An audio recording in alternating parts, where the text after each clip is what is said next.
प्यारे विद्यार्थियों, आज के लेक्चर में पॉपुलेशन यानी समष्टि के कैरेक्टरिस्टिक्स का स्टडी करने जा रहे हैं।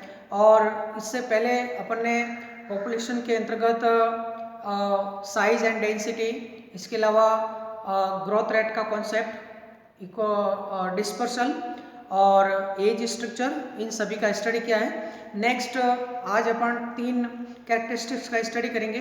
नेटेलिटी यानी बर्थ रेट, जन्म दर, मॉर्टेलिटी यानी डेथ रेट, मृत्यु दर, और थर्ड जो है वो बायोटिक पोटेंशियल, जिसे अपन कहेंगे जैविक जो विभव है, पोटेंशियल है।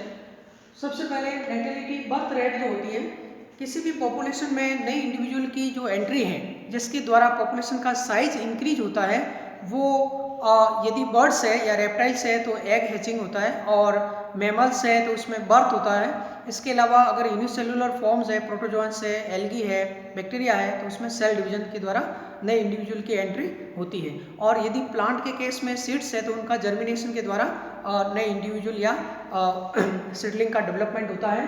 तो यहाँ पे किसी भी पॉपुलेशन में जो जन्म दर है वो दो प्रकार से होती है।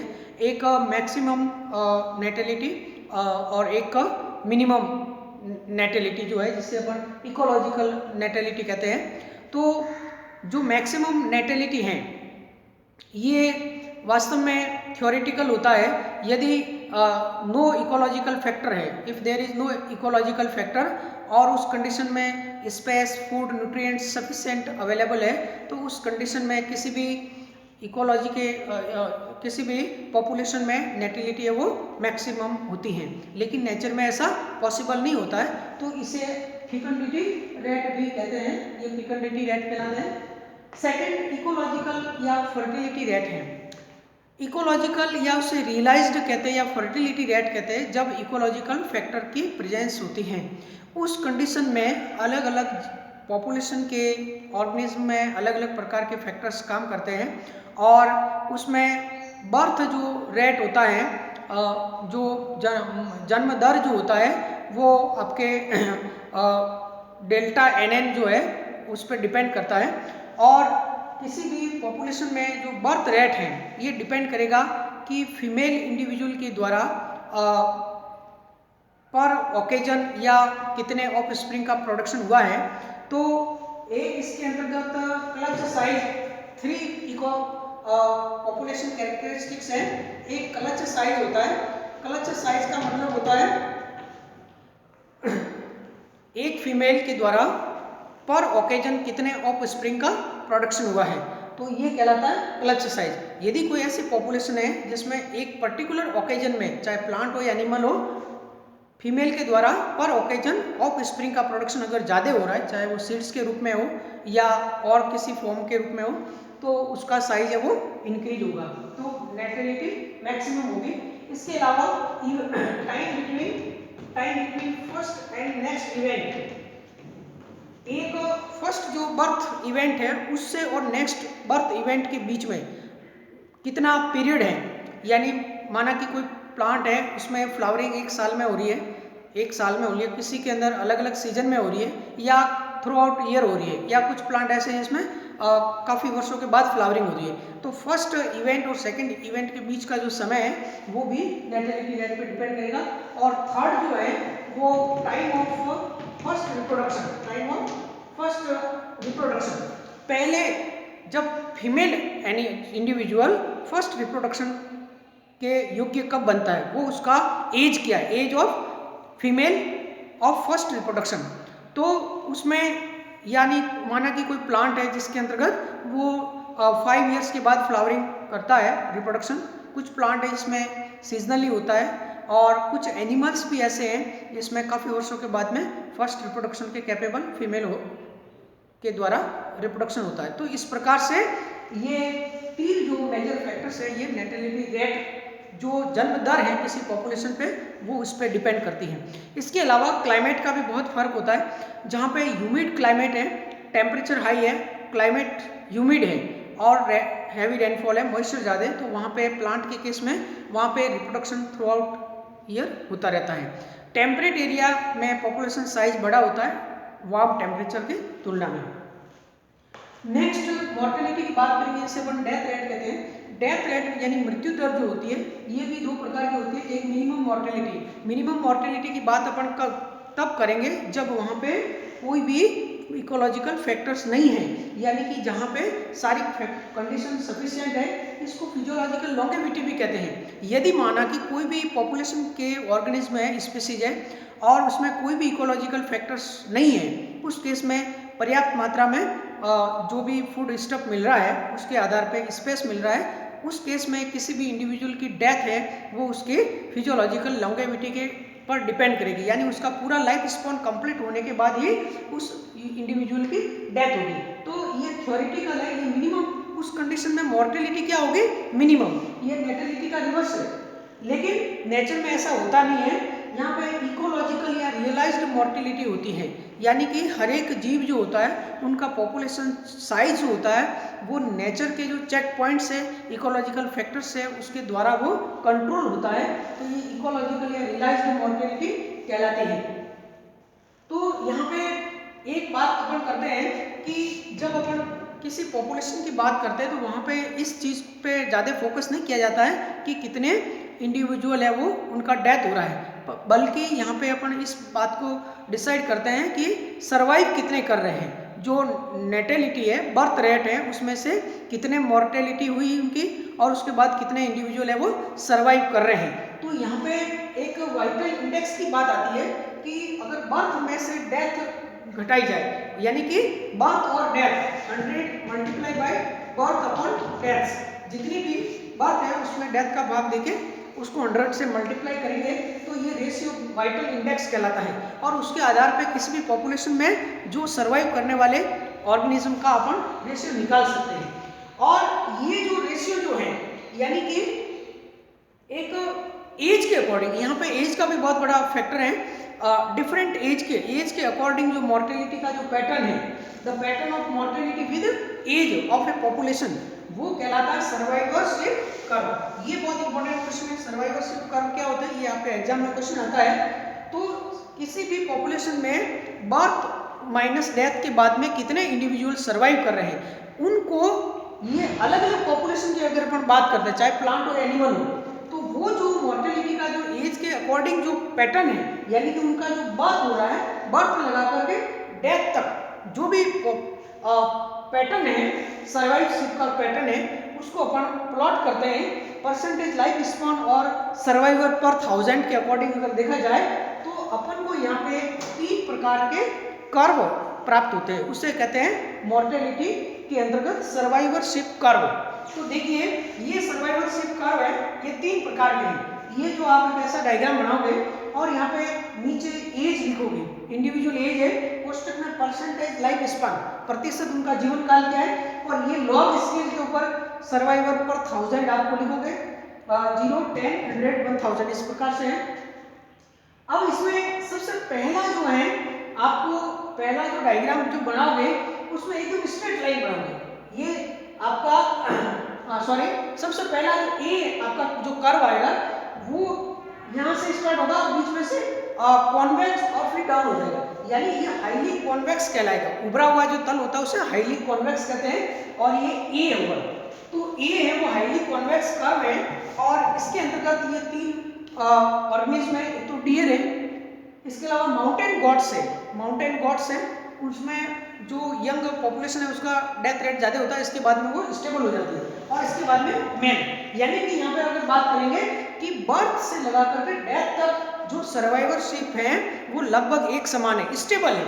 तो इसलिए उस कंडीशन में मॉर्टेलिटी है वो क्या है, मिनिमम है। तो ए कर्व जो आएगा हाईली कॉन्वेक्स, ये डियर, माउंटेन गॉड और मैन का आएगा। इसके बाद में अपन फिर सी की बात करेंगे, बी की नहीं, सी की। सी जो होता है वो हाईली कॉनकेव है, इसका रिवर्स है, ये हाईली कॉनकेव कर्व कहलाता है। और यहाँ पे जो ऑयस्टर बेड कम्युनिटी होती है, ज़्यादातर इकोलॉजिस्ट ने उस पर काम किया हुआ है, जो ऑयस्टर होते हैं जिसे अपन शेल फिश कहते हैं, तो ऑयस्टर कम्युनिटी। इसके अलावा ट्री जो ओक ट्री होते हैं, क्यूरकस, ये ओक ट्री है, इसके अंदर ये कर्व आपको हाईली कॉनकेव देखने को मिलेगा। इसका मतलब क्या हुआ कि ऑयस्टर और ओक ट्री में जो नए जो इंडिविजुअल हैं जो कि आपके जर्मिनेशन के बाद डेवलप होंगे, उनकी मॉर्टेलिटी स्टार्ट में हाईएस्ट है, कम एज में हाईएस्ट मॉर्टेलिटी है, और इसके बाद में जो सर्वाइव कर रहा है वो थ्रू आउट लाइफ कंप्लीट करेगा। तो ये हाईली कॉन्केव हो गया। अब थर्ड जो डायगोनल कर्व की बात करते हैं, डायगोनल कर्व को फर्दर 3 भागों में डिवाइड किया है, जिसमें अपन सबसे पहले B2 की बात करेंगे। ये नेचर में रेयर होता है। यदि अपन ऐसा मानते हैं, नेचर में कल्पना करें थ्योरेटिकली कि किसी भी पॉपुलेशन में एक स्पीसीज के इंडिविजुअल जो है जिनका बर्थ हुआ है, बर्थ से लगा करके थ्रू आउट लाइफ स्पान उसके अंदर मॉर्टेलिटी एक समान है, ये इस प्रकार से, तो यहाँ पे एक स्ट्रेट लाइन देखने को मिलेगी, जो नेचर में ऐसा पॉसिबल नहीं होता है, इसको आप रेयर लिखोगे। ये जो एकदम स्ट्रेट लाइन है ये आप क्या लिखोगे, रेयर लिखोगे। सेकंड जो है, सेकंड B3, ये B2 है, फिर B3, ये इसमें देखिए ये जो कर्व जो है ये सिग्मॉइड कर्व कहलाता है। सिग्मॉइड जो S शेप होता है ये आपका क्या कहलाता है, B3 सिग्मॉइड कर्व कहलाता है। यहाँ पे देखिए स्टार्ट में मॉर्टेलिटी हाईएस्ट है, फिर स्टेबल हो गई, फिर मॉर्टेलिटी मिनिमम और फिर हाईएस्ट है।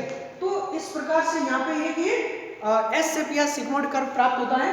ये आपके मेनी बर्ड्स, ज्यादातर बर्ड्स में देखने को मिलता है, माइस है और रैबिट से, उसका ये एग्जांपल है। और सबसे लास्ट अगर थर्ड की बात करेंगे, यहाँ पे ये जो कर्व है, यहाँ देखिए ये ऊपर नीचे इस प्रकार हो रहा है, ये स्टेयर स्टेप टाइप है, स्टेयर स्टेप टाइप, इसको कहेंगे स्टेयर स्टेप टाइप यानी सीढ़ी नुमा कर्व। ये बनता है मोस्टली जो होलो मेटाबोलस इंसेक्ट होते हैं।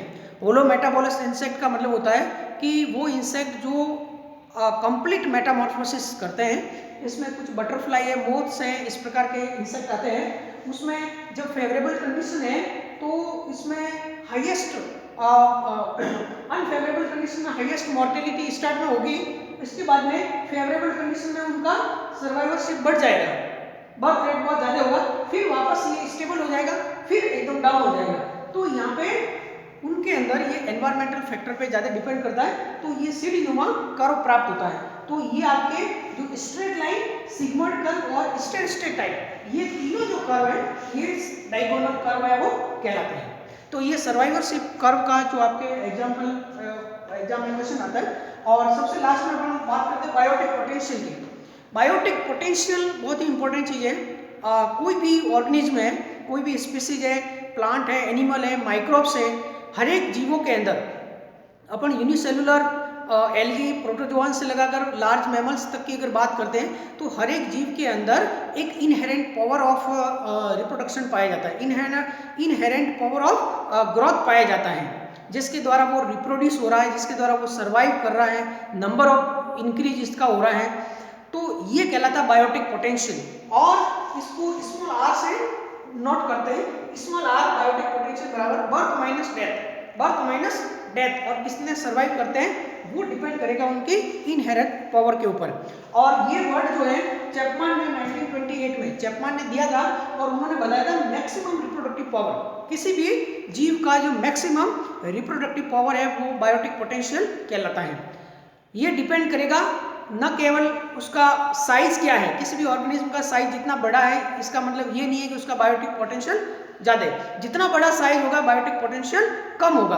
अगर अपन एलिफेंट की बात करते हैं, लार्ज मैमल्स की, तो उनका बायोटिक पोटेंशियल बहुत ही कम होता है। और ये कुछ आपके एग्जांपल्स जो हैं बायोटिक पोटेंशियल का एक टेबल बना के आप दर्शा सकते हो, और जिसमें देखिए लार्ज मैमल्स जो होते हैं, लार्ज मैमल्स जिसका बायोटिक पोटेंशियल आता है आर आता है पर ईयर में 0.02 से 0.5, इसके बाद में बर्ड्स का है 0.05 से 1.5, देन स्मॉल मैमल्स 0.3 से 8 है।